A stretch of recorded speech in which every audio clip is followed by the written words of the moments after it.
Hello everyone, good evening all of you. तो कैसे हैं आप सब? चलिए, सीटेट के बाद अब हम लोग एक नई शुरुआत करने वाले हैं पॉलिटी सब्जेक्ट को लेकर के।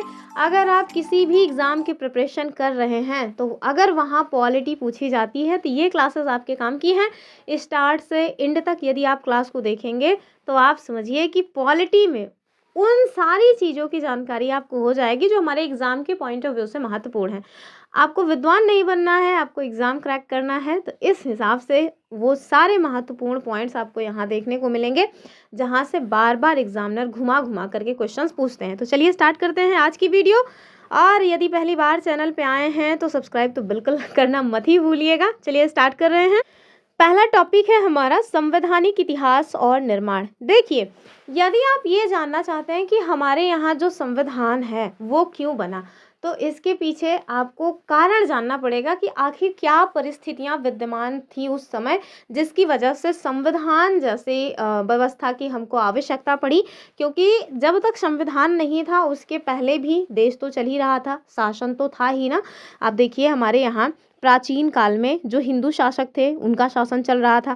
फिर मध्यकालीन जो समय आया उसमें आप देखिए जो मुस्लिम आक्रांता आए उनके द्वारा भारत देश में शासन किया गया। फिर उसके बाद आप देखेंगे कि ब्रिटिशर्स आ जाते हैं और वो भी हमारे यहाँ शासन का काम कर ही रहे थे, अर्थात शासन तो चल ही रहा था। तो फिर ऐसी कौन सी परिस्थितियां आई जिसकी वजह से हमको लगा कि नहीं, ये शासन ठीक नहीं है, जो राजा रजवाड़े हैं उनका शासन ठीक नहीं है, विदेश से जो लोग भी आए हैं उनका शासन ठीक नहीं है, हमको हमारे देश को चलाने के लिए अपने शासन की आवश्यकता है। तो वही सारी चीज़ें आज के टॉपिक में हम जानेंगे और वहीं से आपको पता चलेगा कि आखिरकार वो क्या कारण थे जिसकी वजह से संविधान बनाने की आवश्यकता महसूस हुई। और दूसरी बात कि संविधान बनने की जो प्रक्रिया है उसकी शुरुआत कैसे हुई। ठीक है, तो चलिए स्टार्ट करते हैं। सबसे पहले आपको बैकग्राउंड जानना होगा। अगर आप चाहते हैं कि आपको पॉलिटी बहुत अच्छे से समझ आए तो आपको इतिहास की जानकारी होनी चाहिए। तो हम लोगों ने वैसे तो जो सीटेट है उसमें देखा ही है, लेकिन फिर भी थोड़ा सा जो ब्रिटिश कंपनी है उनके आगमन को लेकर के थोड़ा बैकग्राउंड बना देते हैं। फिर उसके बाद इतिहास पढ़ेंगे तो उसमें तो और ही अच्छे से समझ आएगा आपको। पृष्ठभूमि में आपको पता होना चाहिए कि हम लोगों के यहाँ 5 कंपनियां एक के बाद विदेश से आती हैं और उसी में एक कंपनी जिसका नाम है ब्रिटिश ईस्ट इंडिया कंपनी, वो धीरे धीरे सारी कंपनियों को दबा करके कुचल करके हमारे यहाँ की कर्ता धर्ता बन जाती है। तो सबसे पहले हम लोग आपको ये बताते हैं हम कि हमारे यहाँ जो सबसे पहले कंपनी आई वो कौन सी है, वो है पुर्तगाली। ठीक है, 1498 में, कब? 1498 में एक विदेशी व्यक्ति यानी पुर्तगाल से एक व्यक्ति आते हैं जिनका नाम है वास्को डी गामा, और इन्होंने पश्चिम के लोगों के लिए पूर्व के साथ व्यापार करने के लिए जो समुद्री मार्ग है उसकी खोज कर दी थी। अब जब रास्ता मिल गया है तो जाहिर सी बात है एक के बाद एक लोग आना स्टार्ट हो जाएंगे। और जो सबसे ज़्यादा महत्वपूर्ण घटना है वो क्या है कि जो वास्को डी गामा है, जब हम लोगों के यहाँ से भारत से जब वो गया तो यहाँ से काली मिर्च लेकर के गया था और उस काली मिर्च को उसने 60 गुना मुनाफे पर बेच दिया था। ठीक है, तो आप सोचिए, जब कोई देखेगा कि भैया वहाँ तो बड़ा पैसा है, यानी कि वहाँ पे ऐसी चीज़ें मिल रही हैं जिसको आप यहाँ ला करके 60 गुना दामों पे बेच लोगे, तो फिर लोग लालायित तो होंगे ही कि हमको भी वहाँ पे जाना है, हमको भी वहाँ पे व्यापार करना है। तो फिर यहीं से सारी की सारी चीज़ें स्टार्ट होती हैं। लेकिन जो हमारा मेन उद्देश्य है वो है ईस्ट इंडिया कंपनी को पढ़ना। तो चलिए इसके जन्म से लेकर के पूरा इसका इतिहास हम लोग देख लेते हैं। सबसे पहले तो हम लोग इसके जन्म की ही बात करेंगे। इसका जो जन्म है वो कब होता है, अर्थात ये एक कंपनी है। ध्यान रखना है कि ये एक ऐसी कंपनी है जिसको कई सारे लोगों ने मिलकर के बनाया हुआ था और ये एक प्राइवेट कंपनी थी। कैसी कंपनी थी? प्राइवेट कंपनी थी, कुल मिलाकर के एकदम सरकारी कंपनी नहीं थी। और प्राइवेट कंपनियां, उनका तो मेन उद्देश्य ही होता है ज़्यादा से ज़्यादा लाभ कमाना, तो इस वजह से ये खूब लाभ भी कमाती है। तो ये जो कंपनी है इसकी बात करें तो 31 दिसंबर सन 1600 को, ये डेट बहुत ही इंपॉर्टेंट है आपके लिए, इसको तो आप एकदम याद ही करके रखिए कि 31 दिसंबर 1600 को ब्रिटेन की जो महारानी है उस टाइम की, यानी कि तत्कालीन महारानी, नाम क्या था उनका? एलिजाबेथ प्रथम। ठीक है, इनके द्वारा ये जो ब्रिटिश ईस्ट इंडिया कंपनी है इसको 15 वर्षों के लिए पूर्वी देश जिसमें भारत है, इंडोनेशिया है, इन सारे देशों के साथ व्यापार करने का एकाधिकार यानी कि चार्टर प्रदान किया। आप समझ रहे हैं, इनका कहना है भैया कि 15 साल तक तुम पूर्व के जो भी देश हैं उनके साथ व्यापार करो, यहाँ से यानी कि ब्रिटिश से कोई भी और कंपनी तुम्हारे यहाँ कंपटीशन को बढ़ाने को नहीं जाएगी, अर्थात तुम वहाँ अपना एकाधिकार से मतलब एक मतलब तुम्हारे अलावा कोई भी हमारे यहाँ से कंपनी वहाँ नहीं जाएगी, तुम्हारा वहाँ पूरी तरह से एकाधिकार होगा वहाँ के व्यापार पर, तुम जाओ और लाभ कमाओ।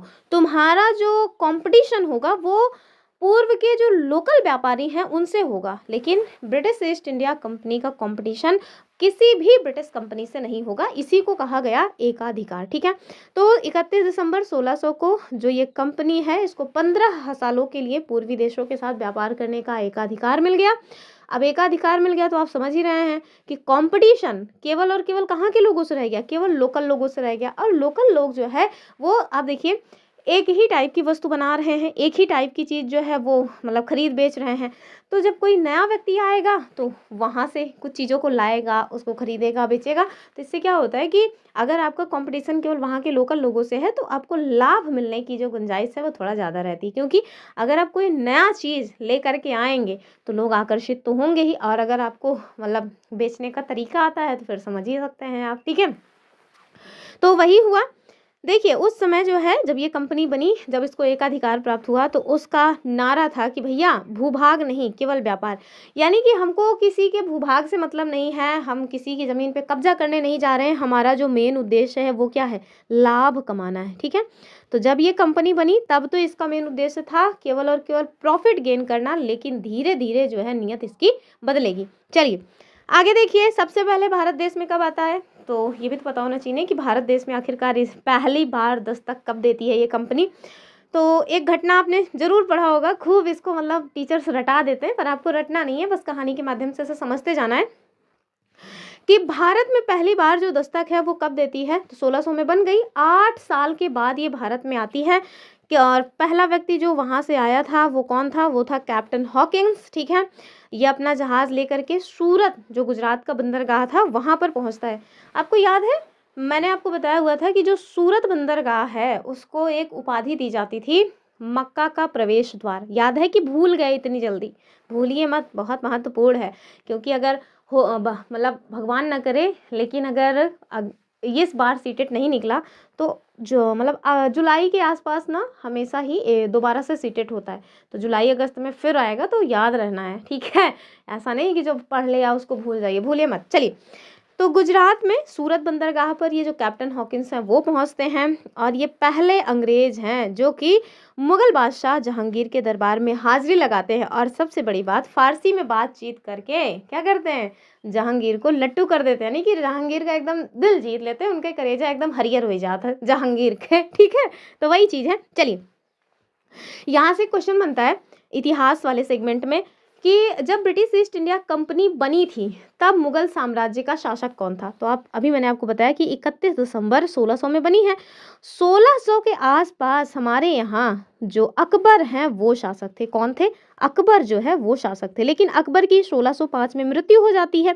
तो क्वेश्चन बनता है कि जब भारत देश में ये ब्रिटिश जो ईस्ट इंडिया कंपनी है वो आती है उस समय कौन शासक था, तो उस समय जहांगीर शासक था। ठीक है, यानी कि जब कंपनी बनी तब अकबर का शासनकाल चल रहा था भारत में, और जब कंपनी भारत में आई तब जहांगीर का शासनकाल चल रहा है। क्यों, क्योंकि आप देखिए 1608 में पहली बार ये आया हुआ है। ठीक है, चलिए इससे कई सारे क्वेश्चन बन जाते हैं कि कौन से जहाज से आया, कहाँ उतरा, कहाँ गया, किसका पत्र था। तो ये सब ना इतिहास का सेगमेंट है, तो ये मत सोचिएगा कि अरे आधा अधूरा बता रहे हैं भैया, बैकग्राउंड बताया जा रहा है कि हमको जो मतलब कि जो सॉरी कह रहे हैं ज्योग्राफी, हमको जो संविधान पढ़ना है उसका क्या बैकग्राउंड है, इतिहास थोड़े ना बता रहे हैं। तो ये सारी चीज़ें ना ज़रूरी थी, इस वजह से बता रहे हैं। चलिए 1608 में कंपनी आ भी गई, लेकिन जाहिर सी बात है कि आते ही तुरंत सफलता मिल नहीं जाएगी, थोड़ा तो स्ट्रगल करना ही पड़ेगा ना, सफलता यूं ही तो मिलती नहीं है।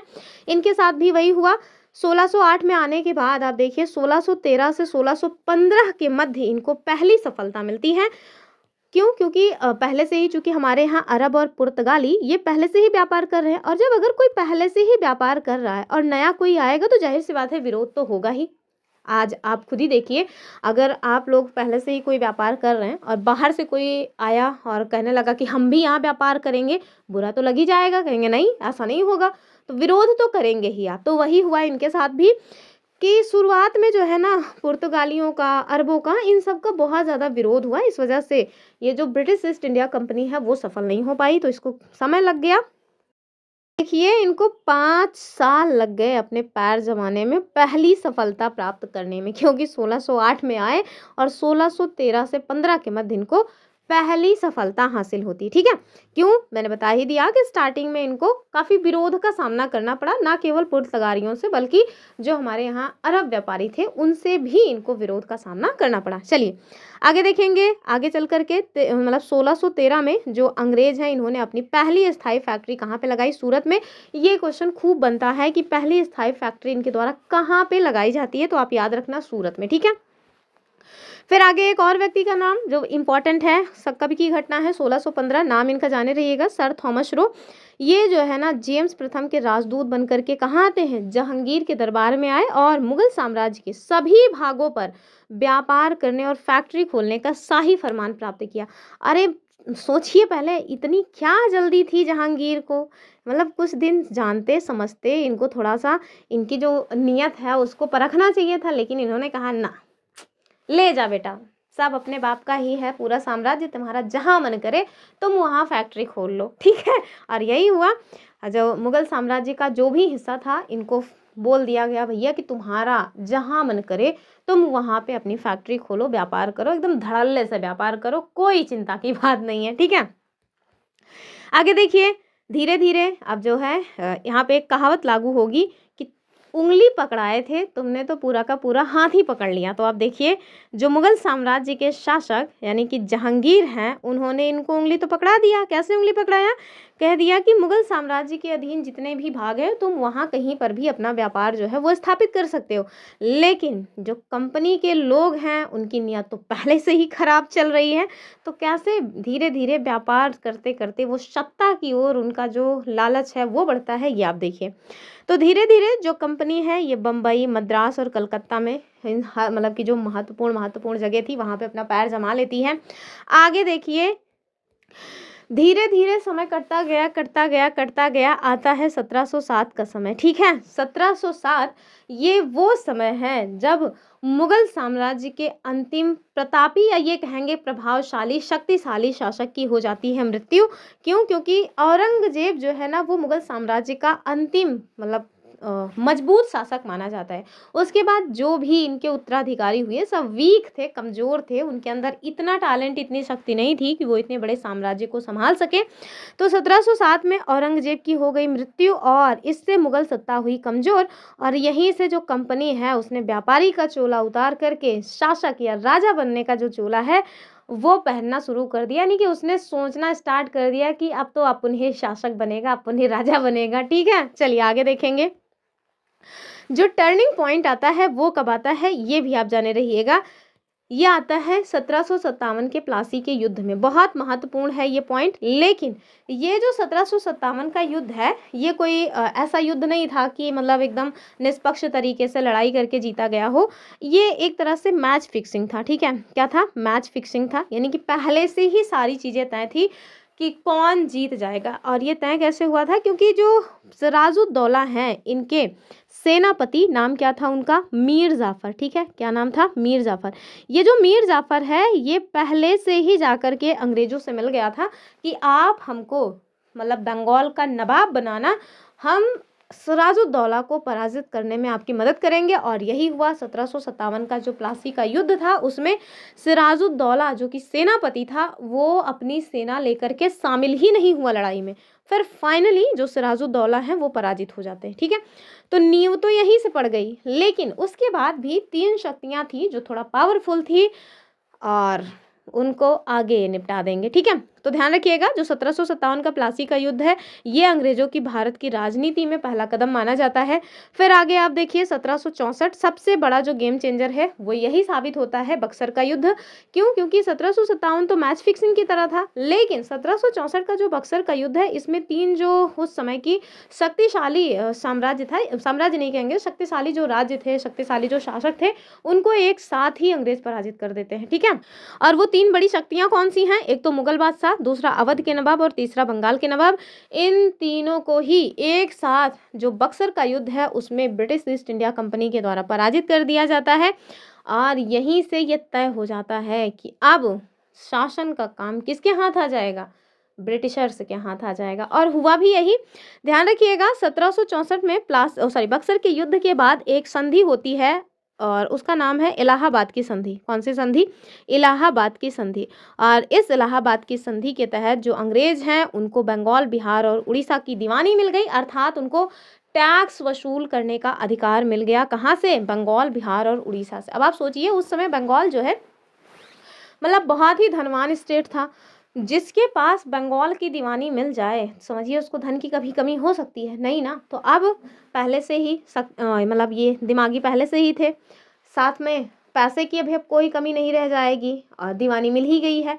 तो धन, बल और दिमाग, बुद्धि सब कुछ एक साथ इनके हो गया। तो फिर जाहिर सी बात है कि ये तो एकदम तय हो गया कि शासक अब यही बनेंगे। ठीक है, चलिए आगे देखेंगे कि अब जो कंपनी है ना ये व्यापारी से भारत की क्या बन गई? भाग्य विधाता, यानी कि कर्ता धर्ता बन गई थी। ये कर्ता लिखा है मैंने, ठीक है, कर्ता धर्ता बन गई। चलिए आगे देखेंगे। अब ये तो हमने देख लिया कि आखिरकार कैसे कोई कंपनी बनी और कैसे वो हमारे यहाँ शासक के रूप में अपने पैर जमा लेती है। सब कुछ ऐसे चलता रहा चलता रहा चलता रहा, लेकिन एक थोड़ा सा अजीब सी घटना होती है। और वो घटना क्यों होती है? क्योंकि 1765 से लेकर के 1772 ईस्वी का जो समय है, ठीक है, इस समय आप देखेंगे कि जो कंपनी है ना वो बड़ी घाटे में जा रही थी। क्या हो रहा था? कंपनी एकदम डूबने की कगार पे आ गई थी, यानी कि घाटे में जा रही थी।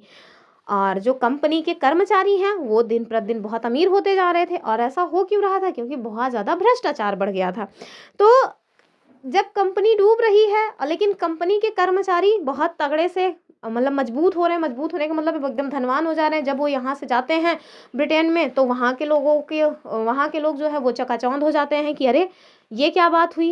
मतलब जो एक तो इनको एक मतलब एकाधिकार प्राप्त है, हम लोग जा भी नहीं सकते हैं और ये लोग आते हैं तो इतना अमीर बन करके आते हैं। तो सभी को चुल मची हुई थी कि हमको भी जाना है, हमको भी वहाँ लूट पाट करनी है। तो सब अपने आप में परेशान है। और जो कंपनी है ना मतलब कि कंपनी के जो कर्मचारी हैं उनकी ये जो चमक धमक है इसको देख करके जो ब्रिटेन का संसद था, या ये कहें कि ब्रिटेन की जो संसद है ना वो भी परेशान थी। उसको भी डर था कि कहीं ऐसा ना हो कि ये कंपनी इतनी अमीर हो जाए कि ये हमको ही चैलेंज करने लगे। तो वो भी ताक झाक में बैठी थी कि बस एक को बार मौका मिले तुरंत दबोच लेना है। और यही हुआ। कंपनी घाटे में गई, इतना ज़्यादा घाटे में गई कि उसको लोन लेने की ज़रूरत पड़ी। ठीक है, उसको भारत में सर्वाइव करने के लिए लोन की ज़रूरत पड़ी। और लोन लेने के लिए जाएगी कहाँ? क्योंकि भारत में तो पहले से ही वो लूट खा रही थी, पूरा खून चूस ले रही थी। तो बचा क्या था? ब्रिटेन बचा था। ठीक है, तो ब्रिटेन की संसद के पास वो कहाँ गई कि भैया हमको दो लोन ताकि भारत में हमारी कंपनी कर सके सर्वाइव। तो बस संसद तो पहले से ही ताक में बैठी थी, मिल गया उसको मौका और कहा कि बस बेटा अब आए हो हाथ में। और यहीं से जो एक्ट है वो आने स्टार्ट हुए। यानी कि अब जो पूरी तरह से कंपनी केवल और केवल मनमाने तरीके से अपना काम कर रही थी, अब वो अंडर में काम करेगी ब्रिटेन की संसद के। यानी कि कहीं ना कहीं से अब जो रेगुलेट करने का काम है वो ब्रिटेन की संसद के द्वारा किया जाएगा। और वही हुआ। पहला जो रेगुलेटिंग एक्ट है वो यहीं से ही प्रेरित है। कुल मिलाकर के कंपनी को रेगुलेट या उसको कहें तो कंट्रोल करने के लिए पहला रेगुलेटिंग एक्ट लाया जाता है, जिसे हम किस नाम से जानते हैं? तो 1773 का रेगुलेटिंग एक्ट के नाम से जानते हैं। ठीक है, तो जो नींव थी वो मैंने पढ़ा दी है। अब हम लोग संवैधानिक विकास कैसे हुआ वो पढ़ना स्टार्ट करेंगे। तो 1773 के रेगुलेटिंग एक्ट से स्टार्ट करके जब तक भारत देश आज़ाद नहीं हो जाएगा तब तक की जो घटना है वो अब हम लोग स्टार्ट करने वाले हैं। खूब क्वेश्चंस पूछा जाता है भर भर के। हालांकि ये थोड़ा बोरिंग टाइप का मतलब कि कंसेप्ट है ही नहीं कुछ में, इसमें आपको सब कुछ मतलब थोड़ा ध्यान से पढ़ना पड़ेगा, रटना पड़ेगा। तो अब दिमाग उमाग खोल के बैठ जाइए, ठीक है, क्योंकि अब कहानी नहीं, अब केवल और केवल पॉइंट्स मिलेंगे आपको एग्जाम के लिए। चलिए तो देखिए, इसी शासन को अपने अनुकूल बनाए रखने के लिए अंग्रेजों ने समय समय पर कई एक्ट्स पारित किए जो बाद में भारतीय संविधान के विकास की सीढ़ियां बनते हैं। सबसे पहले ना आप देखिए, 2 फेजेस में डेवलपमेंट हुआ, या ये कहें कि 2 चरणों में विकास हुआ। तो भारतीय संविधान के विकास को हम लोग 2 मुख्य भागों में बांटकर समझते हैं। सबसे पहले तो कंपनी का शासन, ठीक है। तो 1773 से लेकर के 1857 में जो हमारे यहाँ महान क्रांति हुई, वहां तक की बात करें तो भाई जो कंपनी है ना, वही शासक बनी बैठी थी। लेकिन 1757 के युद्ध के बाद, यानी कि 1757 की क्रांति के बाद 1858 में एक और जो है आता है एक्ट, और उसी के तहत अब क्या होगा कि जो वहाँ भारत का शासन है उसमें कंपनी शासन नहीं करेगी, सीधे जो ब्रिटेन की महारानी है वो शासन करने का काम करेंगी, ठीक है। तो चलिए शुरू करते हैं। तो जब तक ईस्ट इंडिया कंपनी ने भारत पर राज किया, उसमें आप देखेंगे कौन कौन से एक्ट्स आए हैं। एक तो 1773 का रेगुलेटिंग एक्ट, फिर 1784 का पिट्स इंडिया एक्ट, और 3 उसमें चार्टर एक्ट्स पढ़ने हैं, 1813, 33 और 53, ठीक है। फिर उसके बाद जब ब्रिटेन की महारानी यानी क्राउन का शासन हमारे यहाँ आया 1858 से, और जब तक भारत देश आज़ाद नहीं हो गया 1858 से 1947, यहाँ तक हम लोग कुछ और भी जो मतलब एक्ट्स वगैरह आए हैं उनको देखेंगे, ठीक है। तो 1857 की क्रांति के बाद जो शासन है वो सीधे ब्रिटिश संसद यानी कि ब्रिटेन की महारानी के हाथों में आ गया, और उनके अंडर में कौन कौन से एक्ट्स आए हैं 1858, 1919, 1935 और 1947, इसी में एक और है 1909। तो ये सब हम लोग फटाफट स्टार्ट करेंगे। पहले एक एक्ट पढ़ेंगे, 1-2 एक्ट पढ़ेंगे, फिर उससे जो सबसे महत्वपूर्ण एमसीक्यू है उसको देखेंगे। चलिए, सबसे पहला जो हमारा एक्ट है वो क्या है, भारतीय संविधान का विकास, महत्वपूर्ण एक्ट और प्रावधान। फटाफट पहला वाला जो एक्ट है वो देखिए, और वो है क्या, 1773 का रेगुलेटिंग एक्ट। क्यों आया, तो मैंने बता दिया कि कंपनी इतनी घाटे में जा रही थी कि उसको लोन की ज़रूरत पड़ी, और ब्रिटेन की संसद पहले से ही ताक झांक में बैठी हुई थी कि जब कंपनी के कर्मचारी इतने अमीर हैं तो कंपनी घाटे में क्यों जा रही है, अर्थात भ्रष्टाचार बहुत बढ़ गया है, कहीं ऐसा ना हो कि ब्रिटेन को ही वो मतलब कि चैलेंज करने लगे। तो इस वजह से उनको मिला मौका, और उन्होंने फौरन कहा कि ना, अब तुम्हारी मनमानी नहीं चलेगी, अब हम तुमको रेगुलेट करेंगे, ठीक है। तो इसी वजह से लाया गया 1773 का रेगुलेटिंग एक्ट। अब देखिए इसका क्या महत्व है। तो भारत में ईस्ट इंडिया कंपनी के कार्यों को नियमित और नियंत्रित करने की दिशा में ब्रिटिश सरकार के द्वारा उठाया गया ये पहला कदम था। क्या है इसमें, क्या इसकी विशेषताएं हैं, यही सारे वो पॉइंट्स हैं जिनसे खूब क्वेश्चंस बनते हैं। तो पहला जो पॉइंट है वो क्या है कि बंगाल के जो पहले गवर्नर हुआ करते थे, अब उनको क्या कहा जाने लगा, अब उन्हें बंगाल का गवर्नर जनरल कहा जाने लगा, ठीक है। तो ये जो बंगाल के गवर्नर हैं, ये पद जानते हैं कब आया था, तो 1765 में जो इलाहाबाद की संधि हुई थी वहीं से ये पद फिर लाया गया था बंगाल के गवर्नर का। और लेकिन अब 1773 में जो रेगुलेटिंग एक्ट आया, इस एक्ट के तहत अब इनको क्या कहा जाने लगा, बंगाल का गवर्नर जनरल, ठीक है। पहले गवर्नर जनरल कौन बनाए गए, तो लॉर्ड वारेन हेस्टिंग्स बनाए गए। और इसी के साथ साथ आप देखिए, इसी 1773 का जो रेगुलेटिंग एक्ट आया, इसी एक्ट के तहत सुप्रीम कोर्ट की स्थापना की जाती है 1774 में। कहाँ की जाती है, कलकत्ता में। ये क्वेश्चन बहुत बार पूछा जा चुका है, ठीक है। इसके प्रमुख न्यायाधीश कौन बनाए गए, तो वो थे एलिजा इम्पे। अन्य सदस्यों में कौन कौन थे, चैम्बर्स, लिमेंस्टर और हाइड। ध्यान रखिएगा, इस पॉइंट को खूब पूछा गया है ये हमारे एग्जाम में। और अगर आप चाहते हैं कि ये पीडीएफ आपको मिल जाए ना, तो इसके लिए आपको हमारा टेलीग्राम चैनल ज्वाइन करना पड़ेगा, वहीं पे ये पीडीएफ भेज दी जाएगी हमारे माध्यम से। चलिए, और क्या बदलाव हुआ, तो कंपनी के जो कर्मचारी है जो इतना भ्रष्टाचार मचाए बैठे हुए थे, उनको मतलब अपना निजी व्यापार और साथ में भारतीयों से उपहार वगैरह लेने पर, कुल मिलाकर के जो रिश्वतखोरी है ना, उस पर रोक लगा दी गई। तो पहली बार अगर पूछे कोई कि पहली बार रिश्वतखोरी के ऊपर कोई कानून या नियम बनाने का काम कब किया गया, तो आप याद रखना इसी 1773 के रेगुलेटिंग एक्ट के माध्यम से, ठीक है। चलिए आगे देखेंगे।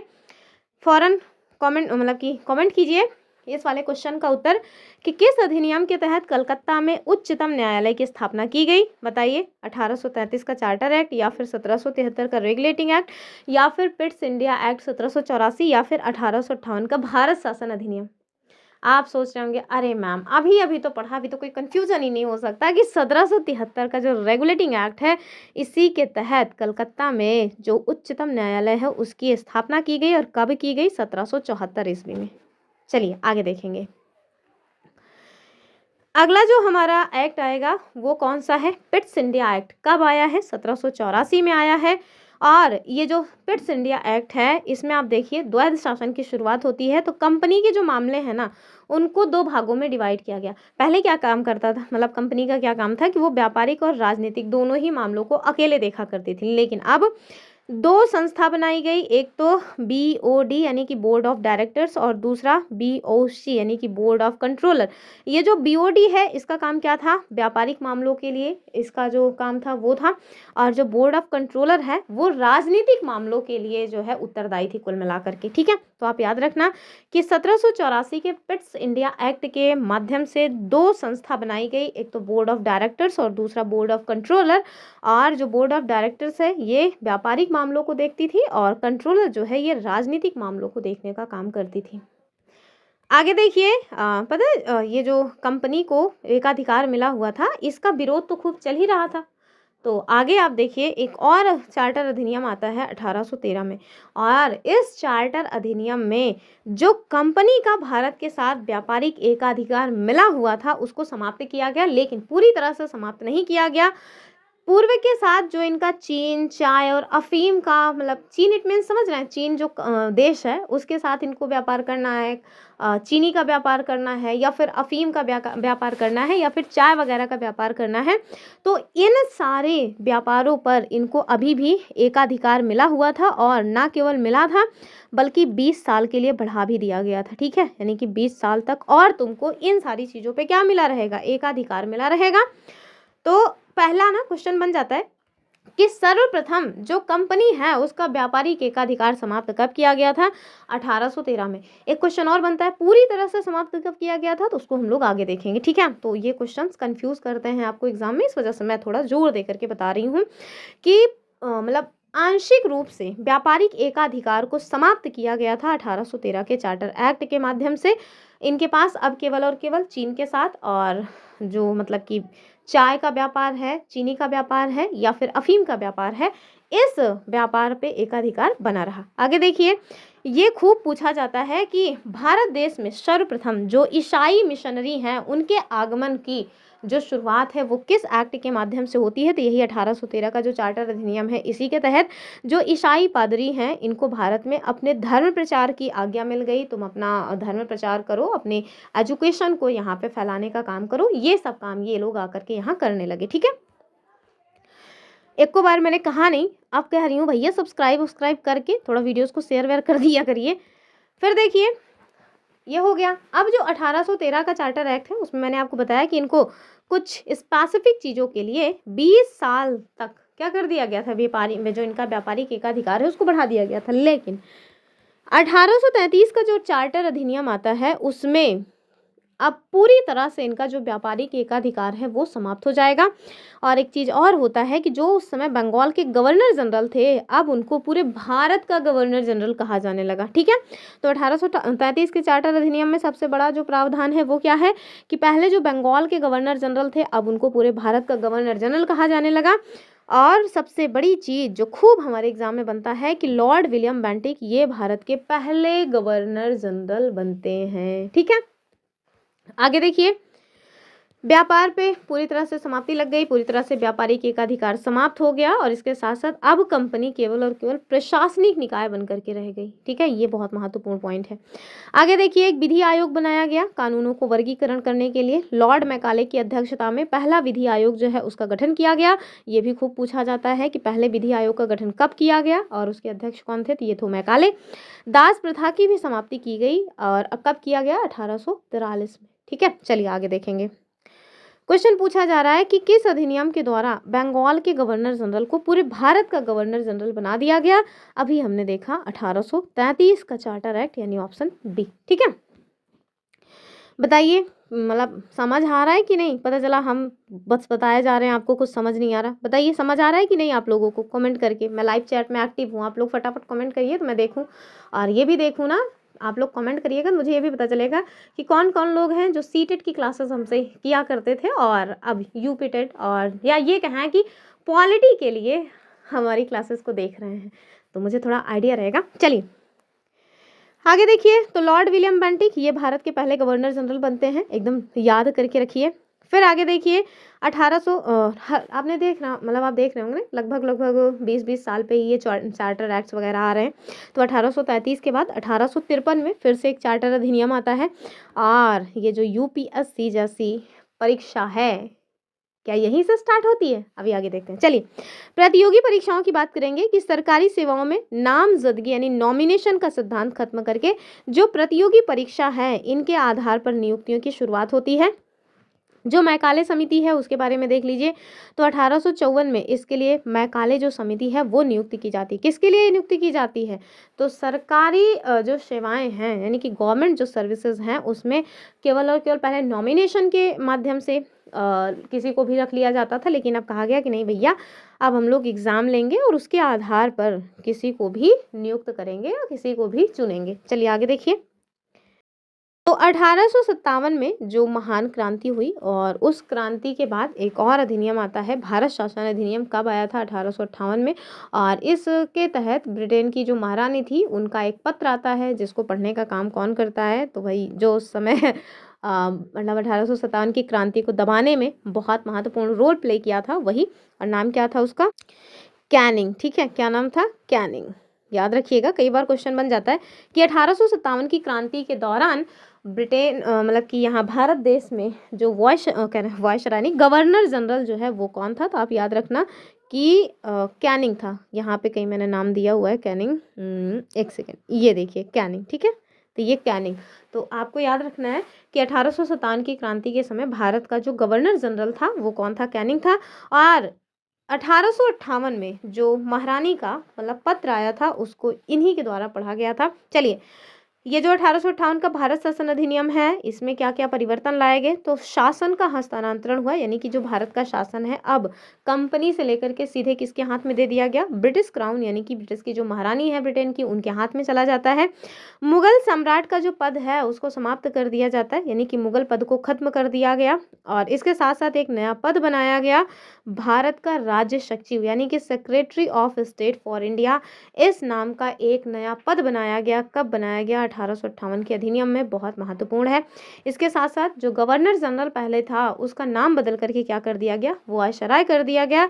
और भारत देश का जो पहला वायसराय है वो कौन बनता है? कैनिंग बनता है। तो याद रखिएगा, कैनिंग भारत का अंतिम गवर्नर जनरल और पहला वायसराय है। ठीक है, क्योंकि गवर्नर जनरल के रूप में ये काम कर रहा था तभी 1857 की क्रांति हुई। हम लोगों के लिए भले ही ये बहुत गंदा व्यक्ति था, लेकिन ब्रिटेन के लिए तो ये बहुत महत्वपूर्ण हो गया, क्योंकि इसने इतनी महान क्रांति को दबा दिया था बहुत ही क्रूरतापूर्वक। ठीक है, तो आगे देखेंगे हम लोग। देखिए, इतिहास में ना इसमें बहुत कुछ पढ़ने को आपको मिलता है, लेकिन जो मतलब पॉलिटी में इतना ही काफ़ी है जितना मैंने आपको बता दिया। आगे देखिए, फिर एक और अधिनियम आया जिसका नाम क्या है? 1861 का भारत परिषद अधिनियम। ठीक है, इसमें देखिए जो पोर्टफोलियो सिस्टम है उसके बारे में देखेंगे। तो विभागीय प्रणाली, तो जो कैनिंग है इसके द्वारा विभागीय जो प्रणाली है उसको स्टार्ट किया गया, यानी कि अलग अलग मंत्रालय बनाने की जो शुरुआत है वो इसी 1861 के भारत परिषद अधिनियम के माध्यम से की जाती है। अध्यादेश यानी कि जो ऑर्डिनेंस है, तो अभी आप देखिए जो गवर्नर जनरल यानी कि जो वायसराय है इसको पहली बार अध्यादेश जारी करने की जो शक्ति है वो दी गई किसके माध्यम से? 1861 के भारत परिषद अधिनियम के माध्यम से। कुछ लोग सोच रहे होंगे अध्यादेश क्या है? तो देखिए, यदि कोई कानून बनाना है, ठीक है, सपोज दैट हमारी जो संसद है वो कोई कानून बनाना चाहती है, तो कानून बनाने की एक प्रक्रिया होती है। क्या प्रक्रिया होती है? कि अगर जो हमारा सदन है, जैसे राज्यसभा, ठीक है, यानी कि राज्यसभा, अरे यार क्या लिखा रहा है, राज्यसभा और लोकसभा। ठीक है, तो सपोज दैट राज्यसभा में कोई कानून बनना स्टार्ट हुआ, यहाँ पास हो गया, फिर लोकसभा में गया, वहाँ भी पास हो गया, उसके बाद प्रेसिडेंट के पास गया, उन्होंने हस्ताक्षर भी कर दिए, तो ये कानून बन जाता है। ठीक है, लेकिन ये जो ऑर्डिनेंस है यानी कि अध्यादेश जारी करने की शक्ति है, ये एक सुपर पावर की तरह काम करती है। आज भी हमारे यहाँ विद्यमान है। राष्ट्रपति के पास ये शक्ति है अनुच्छेद 123 में, और राज्यपाल के पास ये शक्ति है अनुच्छेद 213 में। ठीक है, अनुच्छेद 213 में। तो ये जो अध्यादेश जारी करने की शक्ति है, इसका मतलब क्या हुआ? इसका मतलब ये हुआ कि अगर संसद का कोई एक सदन है जो मतलब कि कोई वो अपने सत्र में नहीं है, लेकिन कोई कानून बनाना बहुत महत्वपूर्ण है, तो जो हमारे यहाँ राष्ट्रपति हैं वो अध्यादेश जारी करके कानून बना सकते हैं, और उस कानून की वही पावर होगी जो नॉर्मल प्रोसेस के थ्रू बनाए गए कानून की होती है, ठीक है। तो वो चीज़ इसको मिल गई है, किसको, कैनिंग को। कैनिंग को इट मीन्स जो वायसराय था उसको। चलिए आगे देखेंगे। फिर 1892 का भारत परिषद अधिनियम आता है। इसमें आप देखिए जो चुनाव प्रणाली है, तो भारत में पहली बार जो अप्रत्यक्ष चुनाव प्रणाली है यानी कि इनडायरेक्ट इलेक्शन है, इसकी शुरुआत होती है। कब होती है? 1892 के अधिनियम के माध्यम से। बजट पर बहस करने की जो छूट है वो भारतीयों को मिल जाती है, यानी कि जो भारतीय हैं वो बजट पर बहस कर सकते हैं। प्रश्न पूछने का अधिकार भी मिला उनको, लेकिन वोट करने का अधिकार नहीं मिला था अभी तक। आगे देखिए, ये बहुत इंपॉर्टेंट है। 1909 का भारत शासन अधिनियम, इसको कहा जाता है मार्ले मिंटो सुधार। और यहीं आप देखिए जो सांप्रदायिक निर्वाचन है उसकी नींव पड़ती है। पहली बार मुस्लिम समुदाय के लिए अलग चुनाव यानी कि जो पृथक प्रतिनिधित्व है इसकी व्यवस्था की गई। आपको पता है ये जो पृथक प्रतिनिधित्व है इसका मतलब क्या हुआ? इसका मतलब ये हुआ कि समुदाय के आधार पर चुनाव होगा, अर्थात किसी स्पेसिफिक जाति या समुदाय के व्यक्ति ही चुनाव लड़ेंगे और उन्हीं मतलब कि समुदाय या उन्हीं जो है जाति के लोग चुनाव में पार्टिसिपेट यानी वोटिंग करने का भी काम करेंगे। यानी कि कुल मिलाकर के फूट डालो राज करो का जो भी तरीका ये हो सकता था वो सब इन्होंने अपनाया। 1905 में बंगाल का विभाजन कर्जन ने किया ही था, लेकिन उसका बड़ा विरोध हुआ। 1911 में जो है फिर वो खत्म, मतलब कि आगे चल करके खत्म ही करना पड़ा था। तो इसी को आगे बढ़ा रहा है ये कि भैया कुछ भी करके कैसे भी करके एकदम फूट डालो और ऐश करो, ठीक है। तो उसी के थ्रू ये देखिए इसके द्वारा जो पृथक निर्वाचन की प्रणाली है उसको लाने का प्रयास किया गया, ठीक है। तो मुस्लिम समुदाय के लिए पहली बार जो पृथक प्रतिनिधित्व है इसकी व्यवस्था कब की गई थी? 1909 में मार्ले मिंटो सुधार में, ठीक है। चलिए, ये जो मिंटो है ना इसको सांप्रदायिक निर्वाचन का जनक भी कहा जाता है, याद रखिएगा। आगे देखिए, प्रथम भारतीय सदस्य कौन है? सत्येंद्र प्रधान सिन्हा जी, जो कि वायसराय की कार्यपालिका परिषद में शामिल होने वाले पहले भारतीय बनते हैं। और उन्हें बनाया क्या गया था? तो विधि सचिव बनाया गया था। चलिए उत्तर बताइए कि मुसलमानों के लिए अतिरिक्त निर्वाचन मंडल यानी सांप्रदायिक निर्वाचन का प्रावधान किस अधिनियम के माध्यम से किया गया था? तो याद रखिएगा 1909 के मार्ले मिंटो सुधार के तहत, ठीक है। चलिए आगे देखिए, फिर उसके बाद आप देखिए 1919 में आता है भारत शासन अधिनियम। इसी को कहा जाता है मॉन्टेग्यू चेम्सफोर्ड सुधार। द्वैध शासन यानी कि जो डायरकी है उसकी बात करेंगे तो प्रांतों में जो द्वैध शासन प्रणाली है वो लागू की गई। और द्वैध शासन के जो जनक हैं वो कौन माने जाते हैं? लियोनस कर्टिस माने जाते हैं, ठीक है। आगे देखिए, महिलाओं को वोट करने का अधिकार इसमें मिला। 1919 का जो अधिनियम है उसमें महिलाओं को वोटिंग राइट्स मिले, लेकिन आपको ध्यान रखना है कि हर एक महिला को मतलब कि वोटिंग राइट्स नहीं मिले थे, बस कुछ गिने चुने लोगों को ही मिले हुए थे। फिर हम देखेंगे केंद्र में 2 सदन बनाए गए, राज्य परिषद और केंद्रीय विधानसभा, जैसे आम राज्यसभा और लोकसभा है वर्तमान में, ठीक है। तो चेम्सफोर्ड सुधार की बात हो रही है। आगे देखिए, लोक सेवा आयोग आ गया, लोक सेवा आयोग, ठीक है। तो 1926 में जो ली आयोग है उसकी सिफारिश पर केंद्रीय लोक सेवा आयोग का क्या किया जाता है? गठन किया जाता है। बताइए क्वेश्चन कि आखिरकार वो कौन सा अधिनियम है जिसके तहत प्रांतों में द्वैध शासन लागू किया गया? तो अभी हमने देखा 1919 का अधिनियम, ठीक है। चलिए अगला जो है वो है 1935 का भारत शासन अधिनियम, और इसको तो मिनी संविधान भी कह दिया जाता है। 2020 का जो यूपी टेट का एग्जाम हुआ था जूनियर वाला, उसमें ये क्वेश्चन पूछा गया था कि हमारे भारतीय संविधान को वैसे तो आपको पता ही है कि हमारा जो भारत का संविधान है वो 60 से अधिक देशों को छान करके तब बनाया गया है, ठीक है। तो कौन सा वो प्रावधान है जिससे सर्वाधिक आर्टिकल्स हमारे संविधान में शामिल हैं? तो वो कौन सा है? 1935 का भारत शासन अधिनियम है। सबसे विस्तृत अधिनियम है और यही कारण है इसे मिनी संविधान भी कह दिया जाता है। साइमन कमीशन की रिपोर्ट पर आधारित था, और साइमन कमीशन जो है वो 1927 में आया, 1928 में इसने अपनी रिपोर्ट वगैरह दी, ठीक है। और ये जो 1935 का भारत शासन अधिनियम है इसमें 321 अनुच्छेद और 10 अनुसूचियां थी, ठीक है। और आगे देखिए, अखिल भारतीय संघ यानी कि भारत को एक संघ बनाने का इसमें प्रस्ताव रखा गया, जिसमें ब्रिटिश प्रांत और देशी रियासतें भी शामिल हों। फिर देखेंगे हम लोग जो प्रांतीय स्वायत्तता यानी कि प्रोविंशियल ऑटोनॉमी है, तो इस एक्ट के द्वारा प्रांतों में जो द्वैध शासन है वो समाप्त किया गया, यानी कि जो प्रोविंस थे वहाँ पे जो द्वैध शासन लगा हुआ था उसको समाप्त किया जाता है, उनको स्वतंत्र कर दिया जाता है। लेकिन केंद्र में जो द्वैध शासन है वो लागू कर दिया जाता है। खूब कंफ्यूज करने वाला ये पॉइंट है, तो आपको एकदम याद रखना है कि 1935 का जो भारत शासन अधिनियम है उसमें प्रांतों में द्वैध शासन को समाप्त करके कहाँ पे लगा दिया गया? द्वैध शासन जो केंद्र है वहां पे लगा दिया गया, ठीक है। यहाँ पे देखिए शक्तियों का बंटवारा, यानी कि जो शक्तियाँ हैं उनको 3 सूचियों में डिवाइड किया गया। जैसे आज भी देखिए जो हमारा संविधान है उसमें जो अनुसूची 7 है, क्या है अनुसूची 7, उसमें ना 3 सूचियों की बात की गई है। कौन कौन सी? संघ सूची, प्रांत सूची और समवर्ती सूची। ठीक है, इसके साथ साथ कुछ ऐसी बातें जो ना तो संघ में है, ना राज्य में है, ना समवर्ती में है, उनको कहाँ रखा गया? उनको रख दिया जाता है अवशिष्ट शक्तियों के रूप में। और जो अवशिष्ट शक्तियां हैं ये किस में निहित थी, यानी कि इस पे कानून नियम बनाने का काम कौन करेगा? तो ये वायसराय को दिया गया। ठीक है, और वर्तमान में किसको मिला हुआ है? केंद्र को। ठीक है, चलिए संघीय न्यायालय की बात करेंगे, यानी कि फेडरल कोर्ट। 1937 में एक संघीय न्यायालय की स्थापना की जाती है। ये पूछा गया था भैया, बहुत महत्वपूर्ण है, इसको यूपी पीसीएस जो है कई बार पूछ चुका है। ठीक है, कि 1935 का जो एक्ट है, इस एक्ट के तहत बर्मा यानी म्यांमार को भारत से क्या कर दिया गया? अलग कर दिया गया। फिर आरबीआई की स्थापना, ये भी खूब पूछा जाता है। तो इसी 1935 के एक्ट के थ्रू जो देश की मुद्रा और साख है इस पर नियंत्रण रखने के लिए भारतीय रिजर्व बैंक यानी आरबीआई की क्या की जाती है? स्थापना की जाती है। और इसी 1935 के अधिनियम पे 2 बहुत ही फेमस कथन हैं। पहला है जवाहरलाल नेहरू जी का, उन्होंने कहा कि ये गुलामी का अधिकार पत्र है और एक ऐसी कार जिसमें ब्रेक तो है लेकिन इंजन नहीं है। दूसरा, अंबेडकर जी ने कहा कि मुझे इस आरोप के संबंध में कोई क्षमा नहीं मांगनी है कि संविधान के प्रारूप में 1935 के एक्ट के बड़े भाग को पुनः उत्पादित कर दिया गया। ठीक है, आगे देखिए क्वेश्चन पूछा जा रहा है कि भारत में संघीय न्यायालय और आरबीआई की स्थापना किस अधिनियम के तहत हुआ? 1935 का भारत शासन अधिनियम। ठीक है, आगे देखिए फिर आ गया भारत देश की मतलब आज़ादी वाले दिन। तो भारतीय स्वतंत्रता अधिनियम 1947 की बात करेंगे। बंटवारा होता है भारत का, भारत और पाकिस्तान में। तो 15 अगस्त 1947 को भारत और पाकिस्तान नामक 2 अधिराज्य यानी डोमिनियंस बना दिए गए। रियासतें, तो देशी रियासतों को भारत या पाकिस्तान दोनों में शामिल होने या फिर दोनों में ही ना शामिल होने में छूट दी गई। ठीक है, यानी कि चाहे जो देशी रियासतें हैं चाहे वो भारत में शामिल हो जाएं, चाहे पाकिस्तान में, या फिर अलग ही रहें।